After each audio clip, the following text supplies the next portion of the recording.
I'm 95 years old. I don't say that with pride or surprise anymore.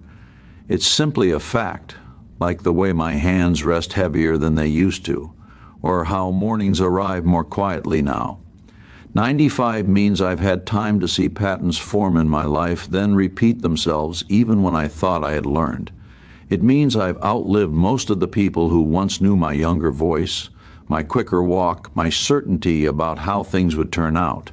When you live this long, loss doesn't come as a single event. It comes in layers. Friends leave first, then neighbors, then family. Rooms grow quieter without announcing why. I've stood in enough empty spaces to know that time doesn't just take people. It takes chances. It takes versions of you that never come back. By the time you're my age, you stop arguing with that truth. There's a memory I return to often, maybe because it was so ordinary. It took place on October 12, 1968, in a small hardware store on Maple Street. I know the date because I wrote it on the receipt and tucked it into my wallet the way I used to do. My daughter was 6 then. Her name was Elaine. She stood beside me holding a small paper bag with 2 nails and a piece of twine inside. She wanted to help me fix a loose board on the back porch. She kept asking questions. Why did wood split? Why nails bent? Why grown-ups always said later. I answered some of them. I brushed off others.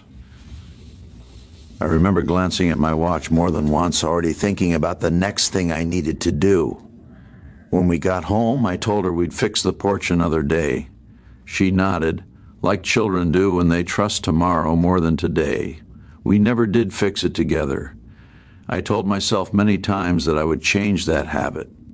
I promised myself I would slow down, be more present, say yes more often to small moments. I even said it out loud once, late at night, sitting alone at the kitchen table after everyone had gone to bed. I believed myself when I said it. That promise felt real in the quiet. But habits don't disappear just because you notice them. Mine was always choosing what felt productive over what felt personal. I kept telling myself I was doing it for the people I loved. I told myself they would understand, and sometimes they did. But understanding doesn't replace connection. It only explains its absence. The habit I'm admitting now isn't laziness or cruelty, it was postponement. I kept pushing meaningful moments into the future, convinced they would wait for me. I treated attention like something I could borrow from tomorrow without paying interest. What I didn't see then was that the cost wasn't immediate. It was slow, quiet, almost polite. The truth I learned too late is this: what you delay out of busyness doesn't stay the same. It doesn't pause, it changes shape. People grow without you. Conversations lose their urgency. Invitations stop coming, not out of anger, but out of adjustment. Life adapts to your absence faster than you expect. I saw this pattern repeat itself again and again. With my wife when she wanted to talk at the end of the day and I said I was too tired. With my son when he asked me to come watch him practice and I said next week would be better. With friends when we kept rescheduling dinners until there was nothing left to schedule. Each time I felt justified. Each time I felt a small tightening in my chest that I ignored. Years later, those tightenings added up. Not into regret that screamed, but into regret that sat quietly beside me. The kind that waits until the house is still and then reminds you of all the moments that never became memories. You might be listening to this and thinking you're aware of these things already, that you'll handle it differently. I thought awareness was enough too. I thought knowing the right thing meant I would eventually do it. But knowing and choosing are not the same. Habit lives in the space between them.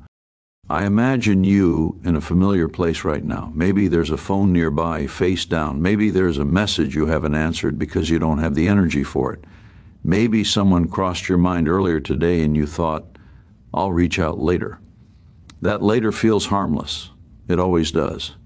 It feels responsible even. But later is where important things quietly fade. At 95, I don't miss the accomplishments as much as I miss the interruptions I brushed aside. I miss the conversations that could have lasted longer. I miss the chance to sit without checking the time. I miss the weight of presence, the kind you only feel when you're fully there. There were moments when I almost changed.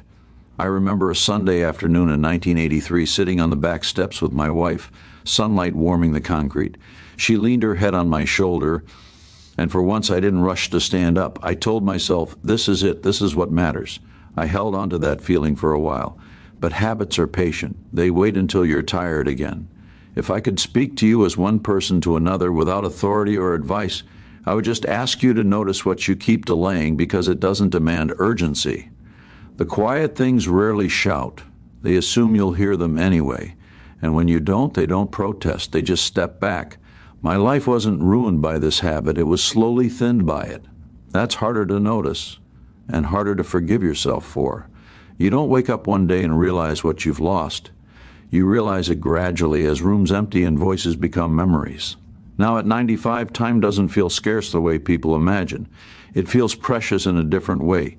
Each moment stands alone. I notice it. I sit with it. I wish I had done that sooner. If there's one thing I hope you take from this, it's not urgency or guilt. It's gentleness with your own attention. Spend it where it can be felt, not later, not when things calm down, just when it's offered to you. That's all I wanted to admit.